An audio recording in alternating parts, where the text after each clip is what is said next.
সকাল সকাল ঘুম থেকে উঠেই আমরা চলে গেছিলাম অরিজিনাল খেজুরের রস খেতে, কারণ শহরে খেজুরের রসের নামে বাতাসার জল বিক্রি করে। একমাত্র গ্রামের দিকেই আসল খেজুরের রস পাওয়া যায়, আর তাই আমরা ভোর ভোর চলে গেছিলাম খেজুরের রস খেতে। দাম শুনলে মাথায় হাত পড়ে যাবে। এত কষ্ট করে গাছে উঠে গাছ কেটে খেজুরের রস বার করে পার গ্লাস মাত্র নাকি 10 টাকা। আমাদের নিজেদেরও কেমন একটা বিবেকে লাগছিল।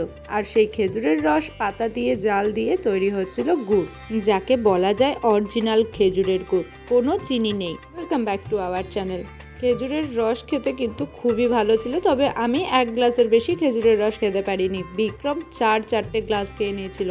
এর দাম নাকি মাত্র 10 টাকা। সত্যি ভাবতেও কেমন একটা খারাপ লাগছিল। শহরে এমন আসল খেজুরের রস পাওয়া তো প্রায় অসম্ভব ব্যাপার। কালারটা দেখলেই তোমরা বুঝতে পারবে। আর আমাদের এখানে বাতাসার জল, সেটা খেলেও বোঝা যায়, দেখলেও বোঝা যায়, পুরো লালচে জল। কিন্তু আসল খেজুরের রস ঠিক এরকম কিছুটা ঘিয়ে ঘিয়ে রঙেরই হয়। স্বাদ কিন্তু গাঢ় মিষ্টি ছিল না, হালকা মিষ্টি ঝাঁঝ ঝাঁঝ। জায়গার চতুর্দিকে ছিল খেজুর গাছে ঘেরা, আর ঠিক রাস্তার ওপারেই এক ভদ্রলোক খেজুর গাছে উঠে খেজুরের রস নামাচ্ছিল। আর ঠিক তার বিপরীতে ছিল শুশুনিয়া পাহাড়, যেখানে আমরা হেঁটে উঠেছিলাম। শুশুনিয়া পাহাড়ে হেঁটে ওঠার অভিজ্ঞতা ছিল অসম্ভব সুন্দর। কষ্ট হয়েছে, থেমে থেমে উঠেছি, তবে ভালোও লেগেছে। ওখানে মোট 3টে পাহাড় রয়েছে। প্রথম 2টো পাহাড়ে হেঁটে ওঠার বা ট্রেকিংয়ের অনুমতি থাকলেও তৃতীয় পাহাড়ে ওঠার কোনো অনুমতি ছিল না। সকালে খেজুরের রস আর হালকা পাতলা ব্রেকফাস্ট সেরে নিয়েই আমরা পাহাড়ের উদ্দেশ্যে রওনা হয়েছিলাম। ওই 2টো পাহাড় কভার করতে আমাদের প্রায় 2 থেকে 2.5 ঘন্টা সময় লেগেছে।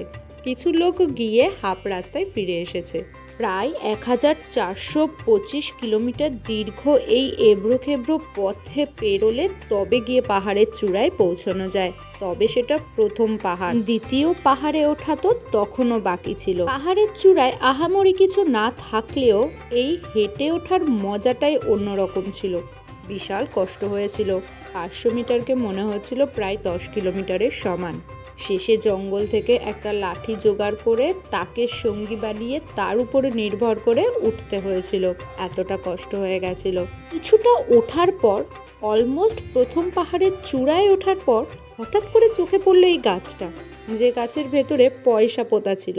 এতকাল শুনে এসেছি লোকমুখে, টাকা কি গাছে ফলে? আরে এ তো চাক্ষুষ প্রমাণ দেখেছি আমরা যে টাকা সত্যি সত্যি গাছে ফলে। একদিকে বিক্রম আবার একটা 5 টাকার কয়েন সেখান থেকে বার করে নিতে পেরেছিল।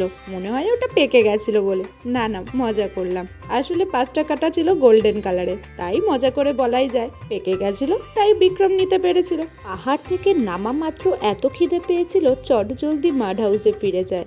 আমরা যে রূপটা ভাড়া করেছিলাম থাকবো বলে। আমরা বাড়ি থেকে কড়াই হাঁড়ি নিয়ে গেছিলাম, আর লোকাল মার্কেট থেকে আমরা নুন, তেল, চাল, প্রয়োজনীয় মশলাপাতি কিনে নিয়েছিলাম। আর শুশুনিয়া পাহাড়ের খুব কাছেই ছিলাম। পাহাড় থেকে নামার পর যতবারই পাহাড়টাকে দেখছিলাম, ভাবলাম এত বড় পাহাড় আমরা কভার করে ফেললাম পায়ে হেঁটে। অন্যদিকে 4টে ইটকে উনুনের আকারে সাজিয়ে সোনাঝুরি কাঠ জোগাড় করে নিয়ে ভাত বসানো হয়ে গেছিল। ভাত, বেগুন ভর্তা, আলু সিদ্ধ, ডিম ভাজা, আর কি লাগে বলো। ঠিক কাছে যদি এমন একটা প্রাকৃতিক সৌন্দর্য চোখে পড়ে। বিক্রম আমাদের ছোট্ট সুন্দর মিষ্টি মাড হাউসের সামনে বসে সবজি কাটছিল, আর এই ছিল আমাদের মাড হাউস। খুব সুন্দর ছোট্টখাট্টো অ্যাটাচ বাথরুমও ছিল, পরিষ্কার পরিচ্ছন্ন। আর অন্যদিকে ওই কোণায় আমাদের আরেক স্যার রান্না বসিয়ে দিয়েছিল।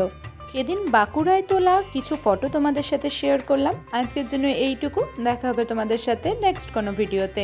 পরের ভিডিও থাকবে পুরুলিয়ায় যাত্রা নিয়ে।